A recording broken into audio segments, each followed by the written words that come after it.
Barcelona get an important win here in La Liga match day 14, defeating Alaves 3-1 with 2 goals by Olmo and a goal from Lamine Yalmal. Raphiana's back, Pedri's back, a bunch of injuries that are key to this Barcelona squad. Finally getting to the rhythm. That loss against Chelsea was huge. 3-0 loss, especially to Barcelona's caliber. They have such a strong team, with strong players in each position. But this is good. Let the people know that Barcelona are not in the ruins aspect. They're not performing to the levels that they were last season. You can 100% see the difference with that. And I think the loss I say all the time, Martinez, it was massive because that was your guy in the back who kept control of everything, and losing him really affected this Barcelona squad, especially the injuries. Pedri being out, Rafinha's out for a little bit. Barcelona's right back problems has been iffy, but Eric Garcia, for me, has done a decent job with that. Kubarsi not playing to his expectations. His last season, Kubarsi was arguably one of the best defenders that there was as at his age, and even is normally in that position. But and then Alaves 100% could have scored 2 goals. It's just Joan Garcia is such a key and vital goalkeeper for Barcelona. I saw it earlier in the season. Barcelona were underperforming to they're winning games. That's what matters really. But I see the difference right away. But a main thing why Barcelona don't have more defeats than they have is because Joan Garcia.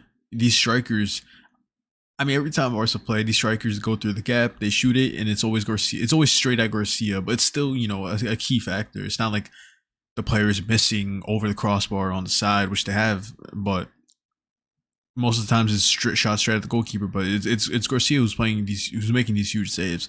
So you got to give props to Garcia. Someone's calling me. Scammer. And then he was out for a little bit. Chesney was filling in. But, Barcelona slowly come back from injuries. Gerard Martin playing as a defender with Balde. Similar to, I guess, like Herrera's, who's a left back that is filling in and center back whenever there's injuries. And then, you look at the starting squad. And then you look at Barca's bench or the players that came in. Strong players for strong players. You have Conde, who's not a right back. He did his job last season. I think Barcelona should 100% go for a proper fullback. Plop Conde back in the defense, see how him and Kubarsi would work, because Conde's been playing right back for 2 years now. So I think you should find a solution there. Marcus Rashford, he's been benched recently more, especially. Raphinha, this is only his second game back, third game back. But Rashford was always a key, vital player during those injury stages this season for Barcelona, and he's shown he's capable of it.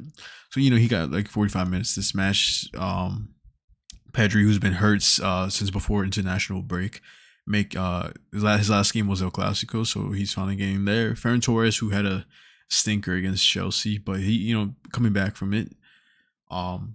We have strong players for strong players, so that's really important for Barcelona's squad. Lamine will go in assists, Daniel Olmo over brace, and Raphinha. This is what you need from Barca: scoring the goals, players contributing. A huge win for Barcelona. I said it. I said this is gonna be a tough match for Barca in December. Towards the end of December, November. I saw starting off with Bilbao. They won 4-0 pretty comfortably. I was, Bilbao have a good squad, but Barcelona were just single-handedly the better team that match, and they played really well. And then Chelsea 3-0, which was just shocking.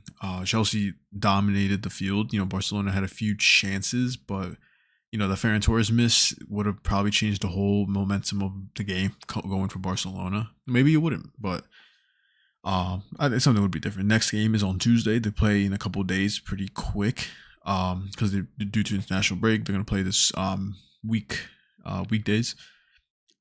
This is going to be huge. And then you have Betis, who Betis is performing. Anthony looks great.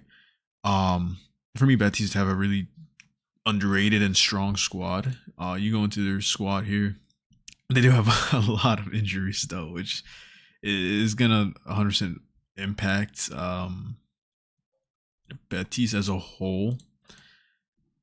I know they just the last two games against Girona, Valencia, but you never know what can happen with these La Liga teams. People underappreciate them because people only look at the money. People look in the Premier League and see this player gets sold to another team for 50 million, like Alanga or something. Meanwhile, you have players in these teams that are just as good, that are just not as priced as that high because the league is lower quality, or people don't want to see the Premier League because that's where the best of the best are at. But these Spanish teams, like I think Arau will do pretty decently in the Premier League for me. Oops, where is the game?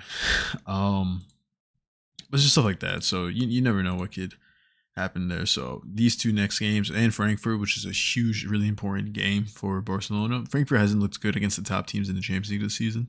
5-1 to Liverpool, 5-1 to Atletico. So Frankfurt need to do something crazy if they want to try to get up in the rankings for the Champions League. And Barcelona need to win because they are 18th place, I believe, in the Champions League rankings. So this is like a really important win for Barca because they lost two Champions League games, or they drew and lost their last two Champions League games, so it's really important there. And Osasuna, which are an underrated team, like I said, Villarreal, they just lost Yermi Pino and Alex Benia.